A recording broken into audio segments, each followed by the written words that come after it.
In the recruiting process, it's always interesting. Kids tend to pick schools that want them. And, I always try to flip it on kids. And sometimes it's about picking a school that can do the most for you as a person, that can make you a better human being once you leave that institution. And so from our recruiting perspective, it's like, hey, yeah, these other schools are going to tell you how much they want you and how much you can do for them. I'm going to tell you how much I can do for you if you want to go through some of the things that it requires to go through. And that is a level of adversity. That is a level of success. It's a level of sacrifice. And if you want that, we always found that kids can be made better once they leave our school.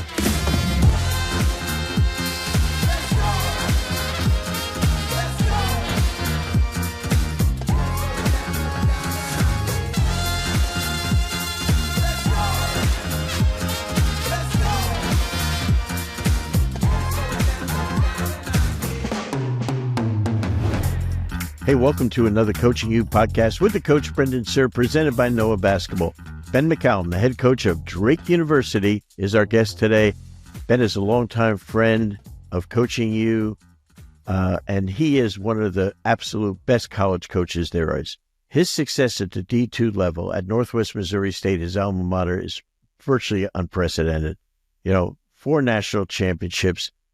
I just think that, when he gets to Drake, a really good program where the head coach left and went to West Virginia University, all of a sudden takes a lot of the good players with him, including his son, who's an NBA player. All of a sudden, he comes in, starts off 12-0. This guy can flat out coach. You're really going to enjoy the secrets to his success, but I want you to really focus in on what he talks about is what is the process. And that is the biggest part of his coaching and his success, is teaching you the process. So after this quick timeout from our sponsors, we'll be right back with Ben McCollum, Drake University. Noah Basketball is our new presenting sponsor of our Coaching You podcast. Noah Basketball is a shot tracking and data company that has helped change how coaches and players perfect the game's most important skill, shooting.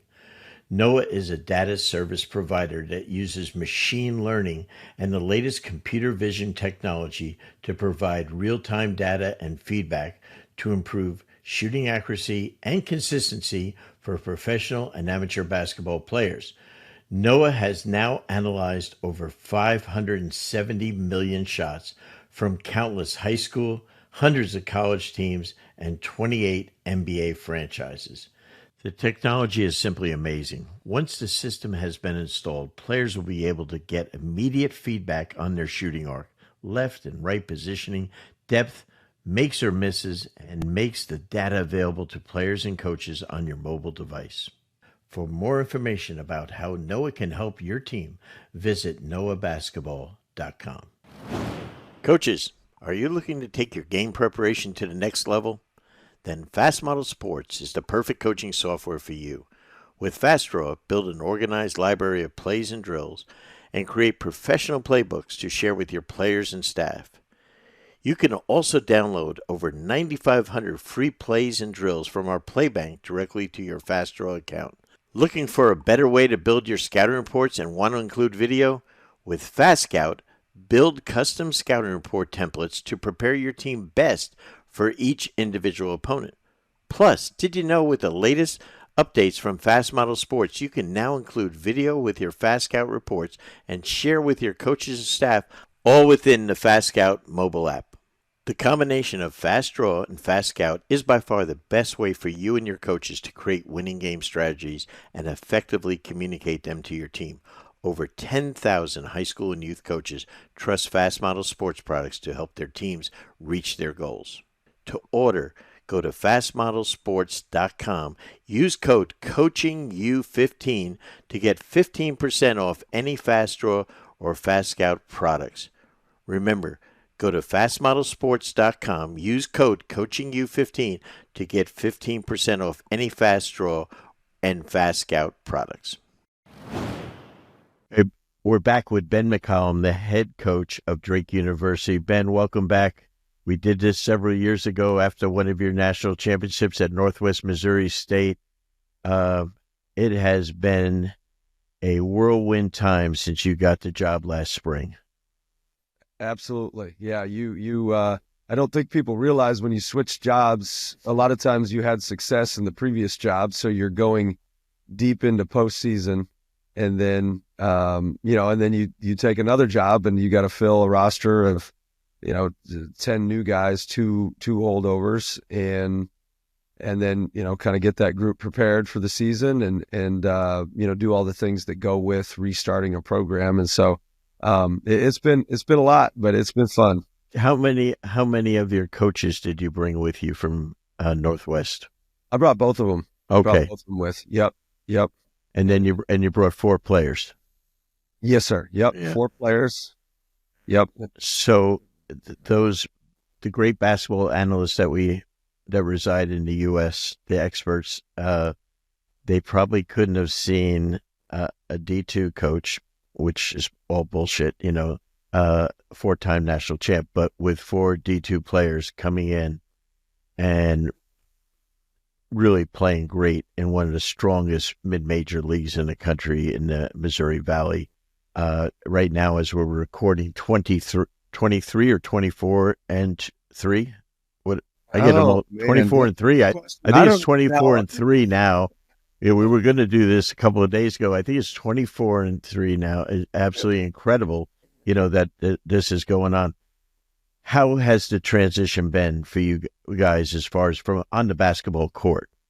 Yeah, on the basketball court, the transition hasn't been that much. I think the biggest difference that I've noticed is there's more good players on each team. So, at Division II, there might be, the other team might have 3, mid-major players essentially. Well, at this level, there's 8 mid-major players coming in.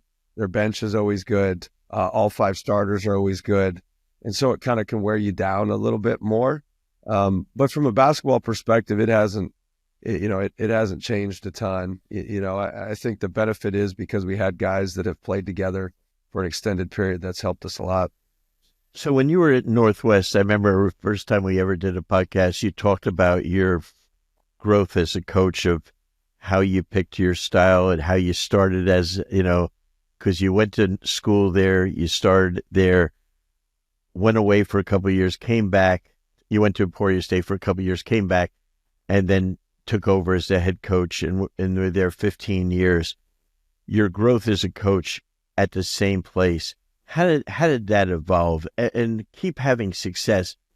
Did you feel that even though you were having success, were you growing and changing your style of play, or just tweaks here and there? Yeah, I think, going all the way back, I think initially having those 2 first really bad seasons probably helped the most in just forming exactly how we were going to be as a team and as a group. And then once we started to have success, it actually showed me it was more difficult to handle success and to continue to improve than the initial adversity that we faced. Mm-hmm. And so I remember we went to 3 Sweet 16s in a row and lost all 3. And so at Division II, it's all regionalized. And a lot of times you have stronger regions, meaning the region that we were in, which was the Central region, was one of the best, if not the best, and had essentially the most national champions. And a lot of times the team that came out of there won. Well, we had lost 3 in a row, and I remember sitting there thinking, well, we're close. And I'm like, yeah, but we were close 3 years in a row. So what can we do to eliminate some of the luck that goes into a tournament setting to be able to win that national championship? Like, what more can we do from a detail perspective, from an effort perspective? And so we even went even further. And anytime we had a good practice, we thought it was a bad practice, and we needed great practices. And we just started to evolve to where everything mattered, every detail, everything had to be great at all times. And I think a lot of that came from success and just getting close enough. And then over time, you're the hunted, and it's constant, and you have to be at your best every single game, and you have to find different ways to motivate yourself.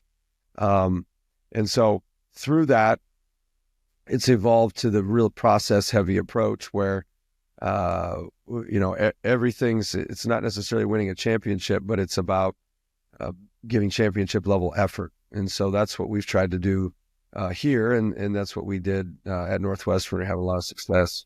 Ben, we have listeners all over the country and frankly all over the world that listen to our podcast, but for them to understand that at the D2 level, when you started at Northwest, how many full scholarships did you have?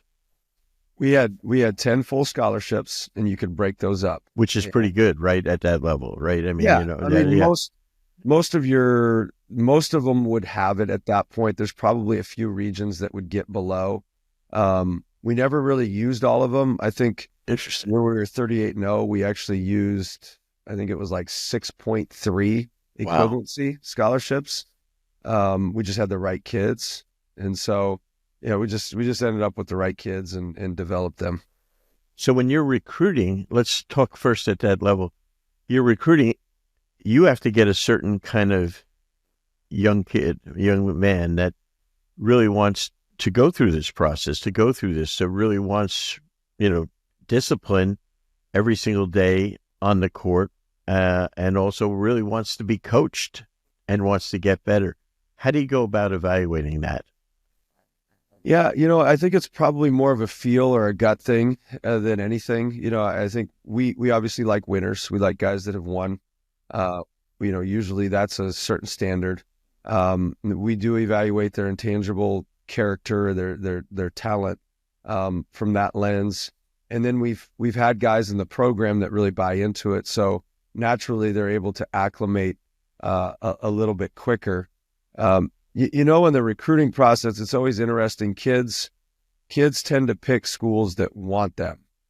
And, I always try to flip it on kids and sometimes it's about picking a school that can do the most for you as a person, that can make you a better human being once you leave that institution. And so from our recruiting perspective, it's like, hey, yeah, these other schools are going to tell you how much they want you and how much you can do for them.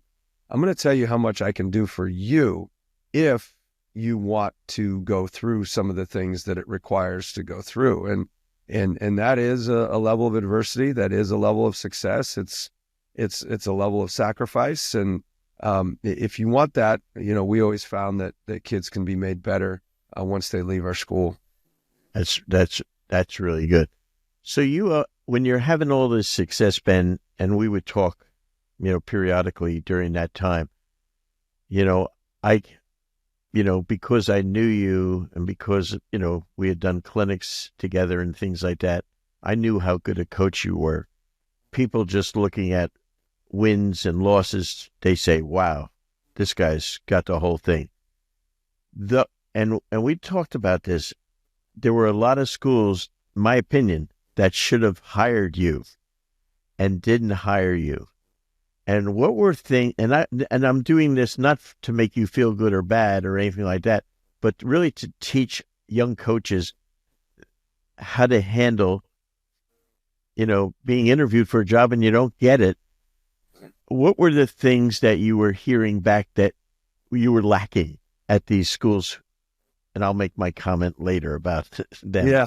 Yeah. Well, the job market's an interesting for younger coaches. And them learning. The job market's it's fascinating. It's interesting. There is a level of luck involved. There are jobs that I didn't end up accepting, and then there's jobs that the higher level jobs that you just don't get, and it's always for a variety of reasons. I think too often if you take it from a personal attack, and I think a lot of it is the Division II thing. And it's the same reason that I feel like we had Division I players at Division II was because we trusted our own eyes. I think from a hiring perspective, if you're a younger coach that kind of gets beat up, like, man, I didn't get that job, I feel like I was better. It's not necessarily that you weren't better. It's that maybe that individual doesn't trust their own eyes. Maybe it's not the right fit. Maybe it's not the right match. But I think so often young coaches can I don't know if they get their ego or their self-confidence from, whether or not they get a job, or somebody thinks they can coach, or somebody thinks you're good. And that's not why you're in coaching. You're in coaching to change people's lives. And Yep. so regardless of whether or not you get a job or do get a job, has no bearing on whether or not you're a good coach. Mm-hmm. But as you go through that process, I actually had I've gotten a lot of really good advice in handling jobs, but a guy by the name of Dave Tellep, I remember him telling me, when you pick the next job, make sure that you can be you. Like, you can be who you want to be and run the program how you want to run that program. Because the worst thing is to go into a situation and just be, I don't know if it's a puppet, but be something that somebody else wants you to be, and then you don't enjoy what you're doing. So some of those were probably a greater gift than what it's worth. And then some of them, I just didn't think was a good fit for us. I think, very few athletic directors, very, very few, know what a good coach looks like in any sport, because the athletic director's position has changed over years, right? Used to be guys that were former coaches. Now there might be guys that are fundraisers that ascend to that position. There's all different people that are in that. Now they rely a lot on search firms, and search firms do a lot of listening and taking advice from outsiders, but they don't pick the coach. They just deliver a list of possibilities. Then the athletic committee, if you have a committee, you're screwed anytime, because then you have a group of people trying to make a decision that a leader should make. And then they don't know what a good coach looks like, a committee, very rarely. And I find that sometimes that's why we have mistakes in hiring in football, basketball, volleyball. It doesn't matter the sport. It's just that, to find a leader of men or women, it's really a hard thing. And that's what that's what we really need to do. Is head coaches should be the leaders of men in our sport. And that's what you always were to me. And someone that is going to change young people, it's not how many games you win, it's how many lives can I impact. And I think that's the part where they're looking at revenue, they're looking at seats filled in the arena and all that stuff. That's all a byproduct of hiring the right coach. But I think sometimes they miss the point of that. In self-awareness standpoint, which I think you have an incredible amount of, what are your best strengths? And I think this is such a critical thing of young coaches being able to evaluate who they are, as you said, and what your strengths are. What do you really do well? Yeah, and kind of one thing, kind of going back to what you're telling, I think there's a level of recency bias for younger coaches to help them understand I mean, it's, like as you see Bill Self, it's like he didn't just forget how to coach. Bill Self's a really good coach. So let's amazing. Let's just slow down on that. So anyway, that's good. That was part of the young coach thing. But I think strengths for me, what I found is I can find strengths in other people. I can evaluate like what makes another human being tick very, very well. Just find really good people, and I can get them to essentially believe in themselves and find their greatest strengths. And I think that's what I do best. Is I've always understood the value of people. I've always understood that I'm not that important, and it's only the people that you surround yourself with that make you relevant or important, essentially. And so that's really it. I mean, that's what I felt like I've always done best. That is huge. I mean, and that is, to me, that is the essence of coaching, the ability to take players where they can't take themselves. And how do we do that? By really focusing on the player, not ourselves. 100%. But we watch so many coaches when they lose a game, they feel sorry for themselves, as opposed to, or they blame the kids as opposed to taking responsibility as the leader and stuff like that.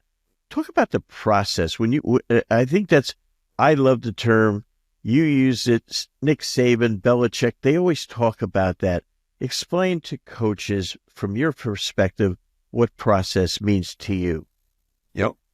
So, there's a result that always comes at the end of a season, whether it's winning or losing, or even for a game or quite frankly, even for a practice, you have absolutely zero control over that result.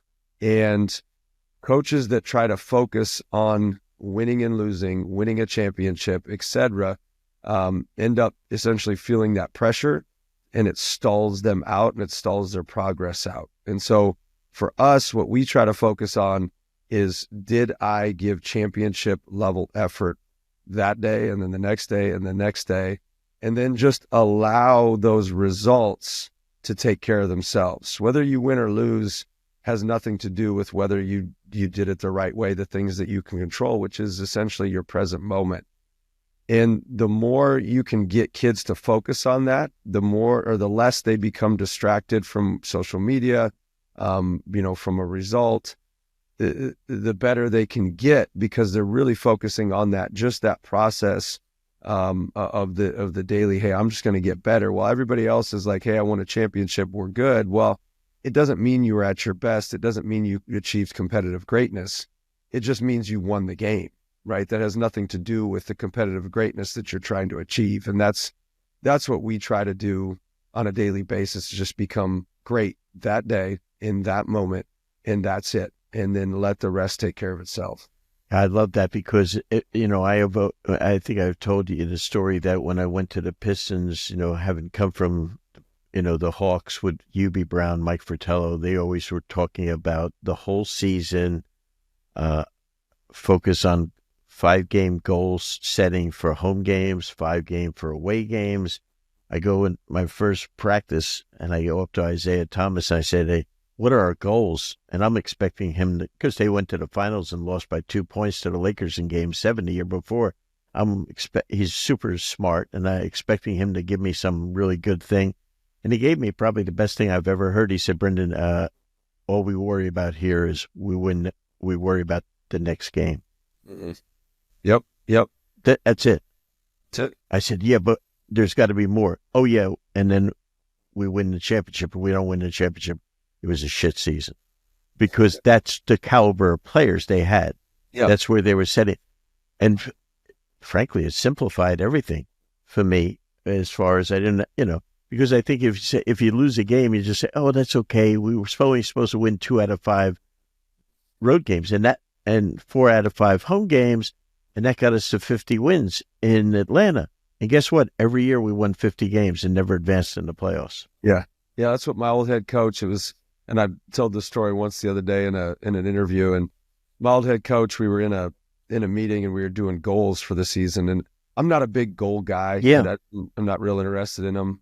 Just, win the next practice is us. And so, but I remember one of our players stood up and he said, hey, we'd like to be 26-4. And my old head coach, Steve Tapmeyer, he looks at him and he says, so which 4 do you plan on losing? Tell me now, right? Yeah. And it's like, it never made sense to me. We got to win 4 out of 5. We got to get to a certain barometer of 20 wins. Like, why does 20 wins matter? That matters for everybody else. That's the recency bias of, just because somebody has a good season doesn't mean they're a good coach necessarily. It just means they had a good season. I love that.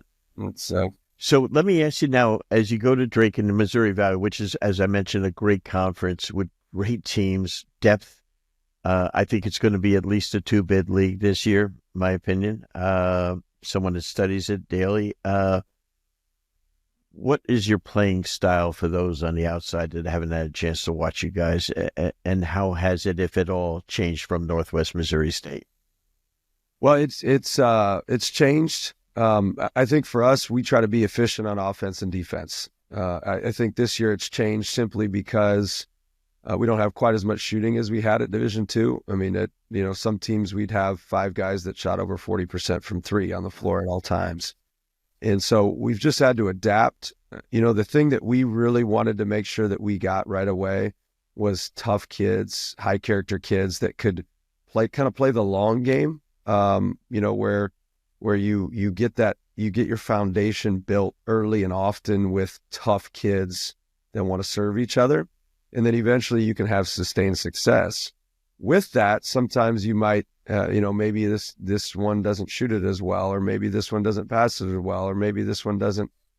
We didn't really concern ourselves with that. It was more just, let's just get tough kids and play that long game. So it looks a little bit different. Now, from a defensive perspective, it doesn't, we're very physical. We're very intense. We play with a lot of energy. And then from an offensive perspective, we're still one of the more efficient teams in the country. We just don't shoot it quite as well. We've had to play a little slower than we have in the past. And so, I remember when Tony Bennett took the job at Virginia, and we don't necessarily want to play as slow as we've played this year, but I remember they showed all the pressers of all the people that took jobs that season, and it was like 30 people or whatever it was. I don't know. And said, yeah, we want to be the fastest team in the country. We want to be the fastest team in the country. We want to be the fastest team. And then you to Tony Bennett, and he says, we're going to play whatever style wins us games. And, whatever wins us, if we have a fast team, Tony Bennett's going to play fast. If he has a slow team, he's going to play, and I was like, and then he ended up winning the national title like 3 or 4 years later or whatever it was. And it's like, okay, yeah, whatever wins, that's the style we play. Now, energy, intensity, that's definitely how we're going to play. No matter what. Jay Wright winning, I think, a couple of championships, and Tony, who's both dear friends, and exactly understand the presser you're talking about. And every year when you look at pace of play, 2 of the bottom 5 teams every year were Virginia and Villanova. All they did was win. Yep.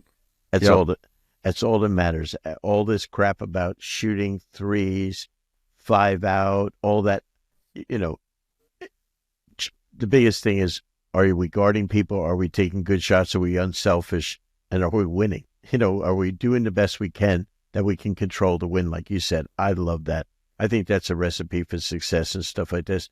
You have a few games left in the season, then the Missouri Valley tournament, hopefully the NCAA tournament. When you think about where you were a year ago and you think about now, I know you're not satisfied. You just have today a day off from practice. In reflection, as we've gotten this far, you got to be pretty pleased. Absolutely. I think I'm just pleased.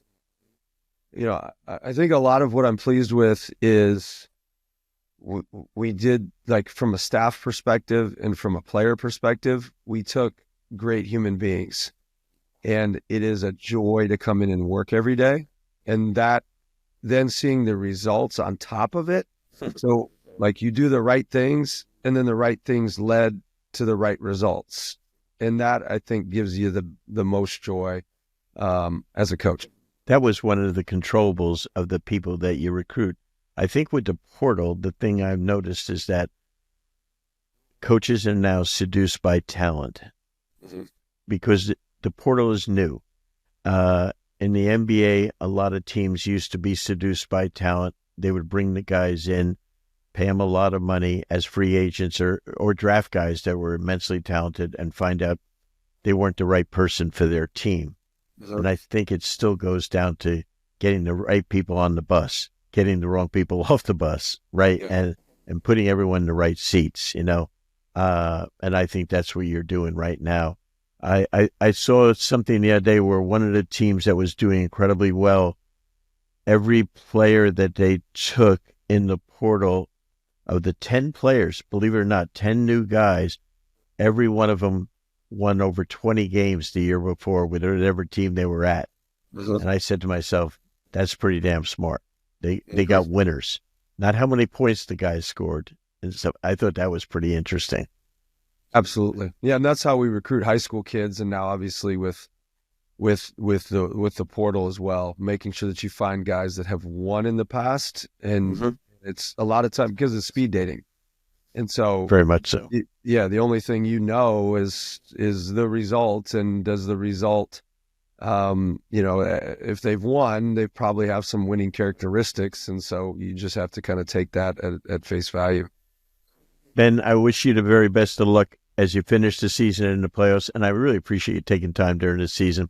But I'm so happy for you to get the job in a great place at Drake, in a great conference, and I'm just so excited for the success you and your team are having. Thank you, and thanks for all you do for coaching and coaches. I think it really helps us improve upon what we do. Well, Zach and myself, it's our mission has really become simple, just to help coaches get better. Therefore, hopefully we'll help players get better, and the game gets better. And I appreciate your comments. Thanks so much, and look forward to watching the rest of the year, and especially March Madness, Ben. Thanks again for visiting with us. Awesome. Thank you, Coach.